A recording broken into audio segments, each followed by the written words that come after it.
नमस्कार, मी Bhimrao Lonare IBM TV9 न्यूजमध्ये मी आपलं स्वागत करीत आहे। यावेळी मी संभाजीनगर परिसरामध्ये आहे आणि संभाजीनगर परिसरामध्ये का आलो मी, अभिजित दिपके जे आहेत कॉकरोच जनता पार्टीचे जे संस्थापक अध्यक्ष आहेत अभिजित दिपके, त्यांना भेटायला आम्ही आलेलो आहोत। उद्धव बाळासाहेब ठाकरे शिवसेना यांचे जे नेते आहेत सुरेश साखरे, त्यांच्यासोबत आम्ही आलेलो आहोत आणि अभिजित दिपकेंना ते सदिच्छा भेट देणार आहेत। परंतु तत्पूर्वी आम्ही बामसेफचे जे कार्यकर्ता आहेत त्यांच्या आम्ही निवासस्थानी आलेले आहोत। सुरेश साखरे सरांचे ते खास मित्र आहेत, त्यांनी त्यांच्या निवासस्थानी स्वागत केलेलं आहे। बामसेफचे हे राज्य महासचिव आहेत, आम्ही त्यांच्या निवासस्थानी आहोत। काय नाव आहे तुमचं? राजकुमार दुर्गे। तुम्ही बामसेफचे राज्य महासचिव आहात आणि गेल्या अनेक वर्षापासून तुम्ही बामसेफशी जुळलेले आहात। आम्ही गेल्या 84 पासून या मुवमेंटला जोडलेलं आहे आणि पर्टिक्युलरली छत्रपती संभाजीनगर जिल्ह्यामध्ये 85-86 मधून मी काम करत आहे। विद्यार्थी चळवळीमध्ये Milind college, doctor Babasaheb Ambedkar Marathwada university या ठिकाणी विद्यार्थी आंदोलन चालवलं। त्यानंतर विद्यार्थी आंदोलनाअंतर्गत हा जो विद्यार्थ्यांचा आज जो आवाज चाललेला आहे देशामध्ये, तर तो आवाज औरंगाबादमधून छत्रपती संभाजीनगरमधून महाराष्ट्रात जावा अशी एक त्यावेळेस आमची कल्पना होती आणि त्या संकल्पनेअंतर्गत आमचे तत्कालीन जे महाराष्ट्राचे अध्यक्ष होते त्यांच्याजवळ मी काही भूमिका मांडल्या आणि त्याच्यातून मान्यवर कांशीराम साहेब यांचे आम्ही 3 कार्यक्रम घेतले एकूण। आणि एक कार्यक्रम तर असा होता त्यातला जवळपास 4-5.5 लाख लोक होते, बरोबर। आणि सगळे नेते मंडळी, तो 92चा कार्यक्रम होता। मी त्यावेळेस मराठवाडा अध्यक्ष विद्यार्थी आघाडीचा होतो। 92चा कार्यक्रम होता, अति भव्य दिव्य कार्यक्रम झाला आणि या शहरातील छत्रपती संभाजीनगर शहरातील प्रत्येक भिंत आणि भिंत पूर्ण निळी झाली होती। म्हणजे तर जे काही सभा होती हे 92ची सभा, नोव्हेंबर 1992 आणि त्यानंतर सतत म्हणजे त्या बामसेफच्या माध्यमातून जे प्रबोधन चाललं, तर त्या प्रबोधनामध्ये या ठिकाणचा पर्टिक्युलरली छत्रपती संभाजीनगर जिल्ह्यातील जो समाज आहे तो पूर्ण या चळवळीकडे म्हणजे वळला गेला।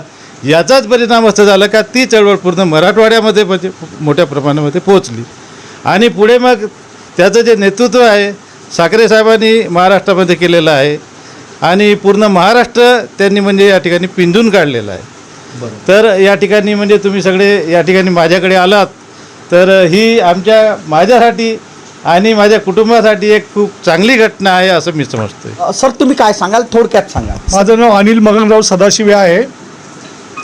मी 1992मध्ये गंगाधर गाडे साहेबाबरोबर काम करत होतो। काही कालावधीच्या नंतर माननीय गंगाधरजी गाडे साहेबांनी BSP जॉईन केली। त्यानंतर आम्ही माननीय साखरे साहेबांच्या अंडरमध्ये काम केलं, बस एवढंच सांगेल। साखरे साहेबांशी माझी ओळख फार जुनी आहे, नागपूरपासूनच ओळख आहे।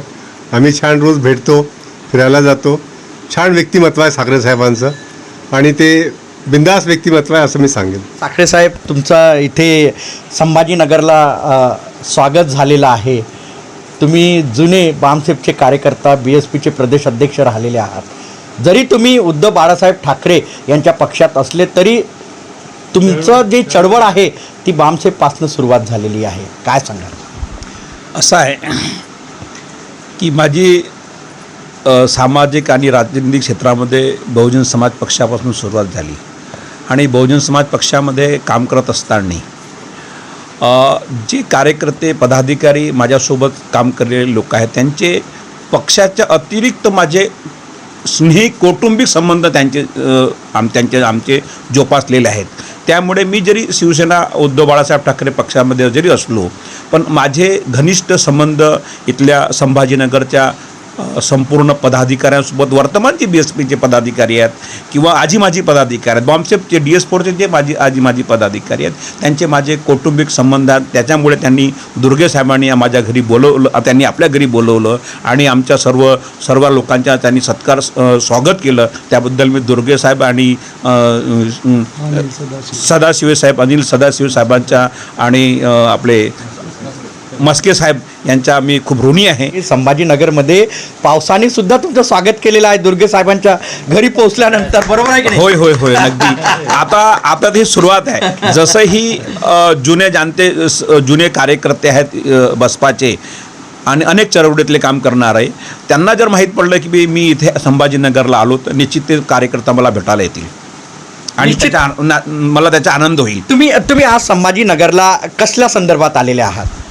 मी आज जे पूर्ण देशामध्ये तरुणांना एकत्र करून हुकुमशाहीच्या विरोधात, अन्याय अत्याचाराच्या विरोधात ज्यांनी जे लढा उभा केलं, एक युवा तळपदार नवीन नेतृत्व अभिजित दिपकेच्या स्वरूपात ह्या देशाला मिळालं आहे आणि त्यामुळे मी त्यांचं अभिनंदन आणि त्यांचं स्वागत आणि पुढच्या वाटचालीसाठी त्यांना शुभेच्छा देण्यासाठी मी तिथं आलेलो आहोत. माझ्यासोबत रविकांत खोब्रागडे आहेत, इजाजभाई आहेत, आमचे सुनील लव्हात्रेजी आहेत आणि आमचे जुने जाणते बॉम्बसेवचे पदाधिकारी पाटील साहेब आहेत. असे आम्ही आणि तुम्ही विशेष करून भीमराव लोंढारेजी जे पत्रकार आहेत ते आमच्यासोबत आम्ही 6 लोक आलेलो आहोत आणि अभिजित दिपकेची भेट घेणार आम्ही जाणार आहोत. रविकांतजी, तुम्ही काय सांगाल? अभिजित दिपकेंची भेट घ्यायला तुम्ही चालले, मनामध्ये काय उत्सुकता आहे तुमच्या? माझ्यामध्ये खूप अशी इच्छा होती की एक व्यक्ती ज्यांनी पुऱ्या भारताला आवाज उठवण्याकरिता आंदोलन केलं, हा एक छोटीशी गोष्ट नाही आहे. आज 2014 आपली आवाज, सर्वांची स्वतःची आवाज दबण्याकरता एक संघटना आणि एक राजकीय पक्ष आला. तुम्ही कोणतेही आंदोलन करा, त्याला दबण, त्याच्या विरोधात ईडी, पोलीस हे सर्व यंत्रणा त्याच्या मागे लागत जो आंदोलन करत आणि त्यांच्या घरापर्यंत. पण आज एक छोटासा मुलगा ज्यांनी लोकांमध्ये जागरूकता दाखवली, तर मला असं वाटतं की त्यांना केव्हा भेटानं अचानक साखरे सरांचा आम्हाला फोन आला की आपल्याला जायचं आहे. तुम्ही सर्व कामं सोडून आम्ही इथे यांच्यासोबत इथे संभाजीनगरला आलेलो. आप क्या बताना चाहोगे एजाज भाई? मैं बड़ी खुशी के साथ ये बताना चाहूँगा आपको कि देश के अंदर में 2014 में जब से भाजपा की आरएसएस की सरकार आई, इन्होंने आंदोलन को और कुचलने का काम किया. इन्होंने जो लड़के उभर रहे थे, जो लोग देश के अंदर में अन्याय अत्याचार के खिलाफ आवाज़ उठाना चाहते थे, ये सब चीज़ों को कुचलने का काम किया. और एक ऐसी नाउमीदी उभर गई थी देश के अंदर में कि लोग आंदोलन करना ही भूल गए थे. लोग, ये बच्चे, नौजवान से लेके देश की जनता यानी ऐसी मुर्दा हो गई थी, मुर्दार हालत में पड़ी हुई थी. ऐसे वक्त में एक सूरज हमारे औरंगाबाद से उभरा और उसने देश के अंदर में एक ऐसी लहर, एक ऐसी आवाज़ पैदा किया जहाँ पे जो लोग मुर्दा तरीके से सोए हुए थे उनको जगाने का काम किया. और एक बहुत बड़ा आंदोलन 12 साल बाद देश के अंदर में आया और ये बताया कि संविधान आज ज़िंदा है. हम संविधान के आधार पे कानूनी तौर से अपने अधिकारों के लिए लड़ के अपना हक लेना चाहिए, नहीं तो ये सरकार सभी को कुचल देंगी, नौजवानों को, जिस देश की जनता को कुचल देंगी. उसने अपनी आवाज़ बुलंद की और पूरे देश के नौजवान, आज उनके अंदर में जो ज्वालामुखी फूट पड़ी है, उन्होंने उस ज्वालामुखी के आधार के ऊपर में इस सरकार को हिला दिया. हम अभिजीत दिपके जी का शुक्रिया अदा करने के लिए आज औरंगाबाद आए और यहाँ आके उनका स्वागत करके उनसे उनका शुक्रिया अदा करते हैं कि आपके नेतृत्व में, आपकी क़यादत के अंदर में जो देश को एक रास्ता मिला, एक राह मिली है, इस राह पे चलते हुए इस सरकार को बदलना चाहिए. ये नालायक और नाकारा सरकार को बदलना चाहिए. और नौजवानों के ऊपर में जो अत्याचार, जुल्म, ज़्यादती हो रही हैं, पेपर लीक है, भ्रष्टाचार है, जो भी चीज़ें हो रही हैं, जो घोटाले हो रहे हैं, इसको अति शीघ्र इस पे लगाम लगाते हुए सरकार को बदलने के लिए हम उनसे आशा करते हैं. हमारी उम्मीद है, हमारी किरण है अभिजीत दिपके, हमारी किरण है और ये किरण इस देश को राह दिखाएंगी, ऐसी हमारी उनसे आशा है. आता अभिजित दिपकेंना आपण भेटायला जात आहोत. खूप उत्सुकता आहे त्यांना भेटासाठी. पण मी संविधान चौकमध्ये गेलेलो होतो आणि ही खुशी जेव्हा प्रधान इस्तीफाचा झाला त्यांच्यावाला धर्मेंद्र प्रधानच्या, तर खूप खुशी आज झाली मला की कधी कधी त्यांना भेटायला जाऊ आपण. तर साखरे सरांना सांगितलं, मला खूप आनंद झाला. मी म्हटलं चला, आज निघूनच म्हटलं. निश्चित. माझ्या एक शेवटचा तुम्हाला प्रश्न साखरे साहेब, अभिजित दिपके याला भेटायला आपण चाललेलो आहोत आणि तुमच्यामुळं हा जो क्षण आहे तो आलेला आहे. काय सांगाल, देशामध्ये परिवर्तनाची गरज आहे. एका तरुणांनी देशामध्ये एक नवीन लहर आणलेली आहे. 2014 नंतर जे भारतीय जनता पार्टीची सरकार ह्या देशात स्थापित झाली, त्यानंतर वाटत होतं की काही चांगलं होईल, कारण लच्छेदार भाषण प्रधानमंत्री नरेंद्र मोदी देत होते आणि वाटत होतं काही परिवर्तन चांगलं होईल. परंतु 12 वर्षामध्ये अराजकता ह्या देशात माजलेली आहे. कोणाचाही कोणावर नियंत्रण नाही. पेपर फुटी होतो, नीटची होतो, अनेक एक्झाम रद्द होतात. त्यानंतर भ्रष्टाचार वाढलेला आहे, महागाई वाढली आली, बेरोजगारी वाढलेली आहे. कुठल्याही कोणत्याही गोष्टीचा कोणासोबत ते ताळमेळ नाही. अराजकता ह्या देशामध्ये माजलेली आहे आणि काही मुठभर लोक जे RSSचे आणि BJPचे निगडीत लोक आहेत, त्यांना फायदा पोचवण्यासाठी मोठ्या मोठ्या संस्थानिकमध्ये त्यांची नियुक्ती करण्यात येते. आणि ज्या देशामध्ये इंदिरा गांधीजींनी जे राष्ट्रीयकरण ज्या संस्थेचे केले होते, त्या जसं की एअरपोर्ट आहे, भेल आहे, सेल आहे, ONGC आहे, WCL आहे, अनेक ज्या धनसंपत्ती ह्या देशातल्या आहेत ते विकण्याचं काम नरेंद्र मोदीच्या सरकारने केलेलं आहे.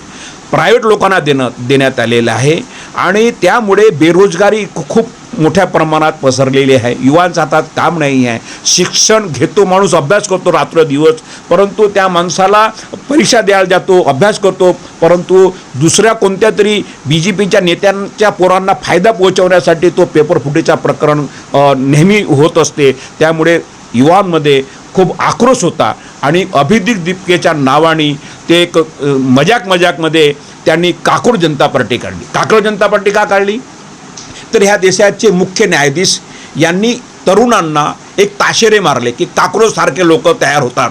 त्यामुळे त्यांनी एक मजाकमध्ये काक्रोच जनता पार्टी काढली. परंतु ह्या युवांच्या मनामध्ये कुठतरी 12 वर्षापासून खद होती, राग होता, देश होता सरकारच्या विरोधात आणि ते संपूर्ण लोक युवा एकत्र झाले आणि एकत्र होऊन जंतर मंतरमधून त्यांनी 24-25 दिवस त्यांनी 36 दिवस आंदोलन केलं. लाठ्या खाल्ल्या, डोके फुटले. 12-12, 15-15 वर्षाच्या मुलींवर पोलिसांनी अमानुषपणे लाठीचार्ज केलं, अश्रू गॅसचे गोळे दागले. तुम्ही ते न्यूज कव्हरेज करायसाठी गेले होते, दिल्लीला होते तुम्ही. तुमचाही मी व्हिडिओ बघितलं, तुमच्या अंगावरही अश्रू गॅसचा गोळा आला होता. तुम्ही ते झेललं तुम्ही ते, म्हणजे तुम्हीही रिस्क घेऊन ह्या तरुणांना न्याय मिळावं, पुढच्या पिढींना पुढची पिढी समृद्ध व्हावी म्हणून तुम्ही गेले. आम्ही सर्व लोकांनी ह्या आंदोलनाला मदत केली आणि तरुणांना सांगितलं की हे आता नाही होणार तर कधी होणार नाही. आणि भारतीय जनता पार्टीचा एक घोषवाक्य होता की राजीनामे तर आमच्या सरकारमध्ये घेत नाही. ते काँग्रेसच्या राज्यात राजीनामा देत होते मंत्री, आमदार, खासदार, आम्ही राजीनामा देत नाही. परंतु अभिजित दीपकेच्या नेतृत्वात प्रधानच्या शिक्षण मंत्र्याचा राजीनामाही झाला, सरकार झुकली, त्यांच्या शर्ता मान्य केलेला आहे. परंतु ह्या देशामध्ये जर बाबासाहेबाच्या संविधानानुसार जर सत्ता चालवायची असेल, लोकांना समतामूलक समाजाची स्थापना करायची असेल तर तुम्हाला परिवर्तन आणावं लागेल. आणि अभिजित दीपकेच्या रूपाने एक नवीन नेतृत्व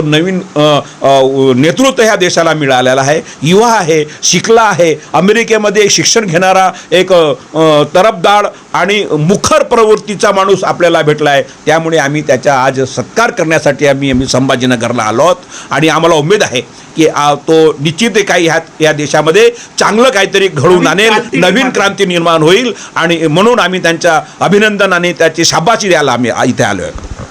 माझं नाव आहे कैलास म्हस्के, मी इथला संभाजीनगरचाच रहिवासी आहे.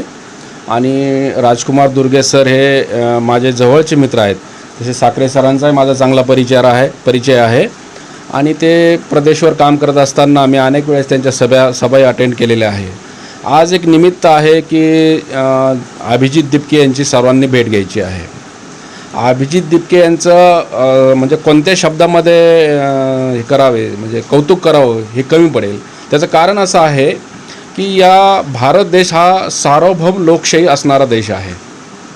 परंतु मागील काही वर्षापासून या देशामध्ये मला वाटतं सार्वभौम लोकशाही संपुष्टात आली का असं सर्वसामान्य जनतेच्या मनामध्ये वाटत होतं.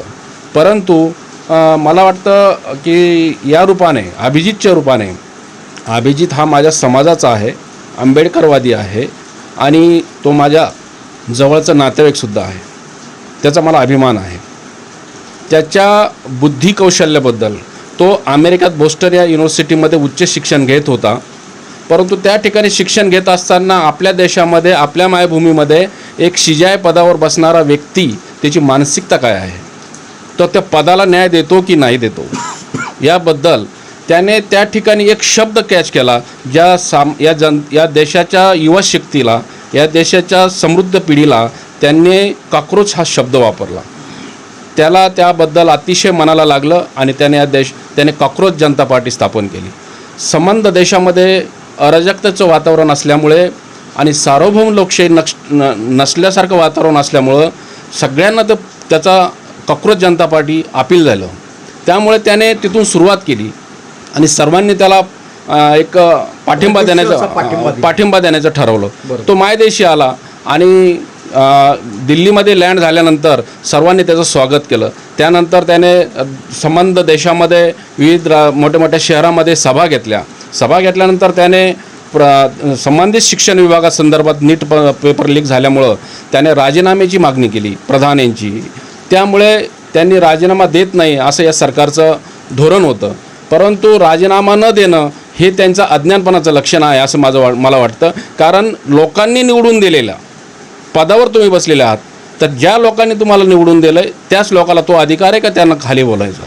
कारण तुम्ही लोकांचे सेवक आहात. हा विसर कदाचित त्या पदावर बसलेल्या व्यक्तीला पडलेला आहे. त्यामुळे हा सगळं काही प्रकरण आता याच्या अगोदर घडलेलं आहे. परंतु आज एक असं सार्वभौम लोकशाहीचं वातावरण आपल्या देशामध्ये निर्माण करण्यासाठी आपला 30 वर्षाचा एक अभिजित दिपके यांनी एक वातावरण तयार केलं आणि सामान्य घराघरामध्ये अभिजित दिपके पोचला. सामान्य घरातच नाही तर मला वाटतं जगातल्या प्रत्येक घरामध्ये तो पोचलेला आहे. याचा अभिमान आपल्या सगळ्यांना आहे. बरोबर, सगळ्यांना आहे. कारण कसं आहे की तो आपला मुलगा आहे आणि त्या आपल्या मुलाने आपल्या देशामध्ये एवढी मोठी क्रांती केली आणि अराजकतेच्या विरोधात एक सार्वभौम आणि संविधानिक मार्गाने, संविधान या देशामध्ये सर्वश्रेष्ठ आहे, मग ते शिजायला त्याला वापरलं, शिजाई त्याचा वापर व्यवस्थित करतो की नाही करतो, शिजाई ज्या पदावर बसला आहे त्या पदाचा वापर शिजाई व्यवस्थित करतो की नाही करतो, ते पदपेक्षा जे व्यक्ती त्या व्यक्तीनं बसलेलं आहे ते पद त्याचं मोठं आहे. ती व्यक्ती छोटी असू शकते, त्याची मानसिकता छोटी असू शकते, तिचे विचारही छोटे असू शकतात, पण ते पदाला न्याय देणारा ती व्यक्ती असला पाहिजे आणि पंतप्रधान पदालाही न्याय देणारा व्यक्ती असला पाहिजे आणि शिक्षण मंत्र्याच्या पदालाही न्याय देणारा व्यक्ती असला पाहिजे. असं वातावरण आपल्या देशामध्ये निर्माण झालं पाहिजे आणि म्हणून मी अभिजित दिपकेचं स्वागत करतो. आज या ठिकाणी सर्व या ठिकाणी पदाधिकारी आले जे बहुजन समाज पार्टी, मला वाटतं या देशामध्ये बहुजन समाज पार्टीनं सगळ्याला म्हणजे घाम फोडला होता त्या काळामध्ये. 2007चं वातावरण जर आपण बघितलं तर या देशामध्ये मला वाटतं बहीण मायावती या देशाची पंतप्रधान होईल का काय असं वातावरण त्यावेळेस होतं. परंतु कदाचित त्यापासून आता बरेच वातावरण थोडंसं हे डल झालेलं आहे आणि तरी झालं असलं पण पदाधिकारी आज एक त्यांच्या मनामध्ये तळमळ आहे. जसं साखरे सर आहे, म्हणजे आंबेडकरवादासाठी स्वतःला झोकून देणारे व्यक्तिमत्व आहे. अशा अनेक साखरे सर या देशामध्ये आहेत. त्यांना सगळ्यांना वाटतं की आंबेडकरवाद पुढे गेला पाहिजे. अशा व्यक्तींना आज म्हणजे एक चांगला प्लॅटफॉर्म मिळालेला आहे आणि या निमित्ताने या देशामध्ये सतत असं वातावरण राहील अशी अपेक्षा करतो अभिजित दिपकेचं आणि त्याचं मनापासून स्वागत करतो. माझे नाव प्रज्ञा राजकुमार दुर्गे. मी BSPमध्ये काम करायची. BSPमधून मी 2004च्या दरम्यान महाराष्ट्राची महासचिव होती आणि त्या दरम्यान साखरे साहेब प्रदेशाध्यक्ष होते तेव्हा पण माझं जाणं येणं होतं. म्हणजे आमचे जुने परिचय आहेतच. बहिणजीची पण माझी भेट झालेली आहे. 2004ला बहिणजी इथे आल्या तेव्हा मीच त्यांच्यासोबत होती स्टेजच्या बाहेर पण. आणि BSPचं खूप तेव्हाही चांगलं काम होतं. आता जरी नसलं, थोडं कमी जरी असलं तरी अभिजित दिपके याच्या स्वरूपाने काहीतरी नवीन आपल्यासोबत घडतं आहे आणि युवा पिढीला न्याय मिळेल, नक्की न्याय मिळेल अशी मी सदिच्छा करते. आणि गावातला आहे तो.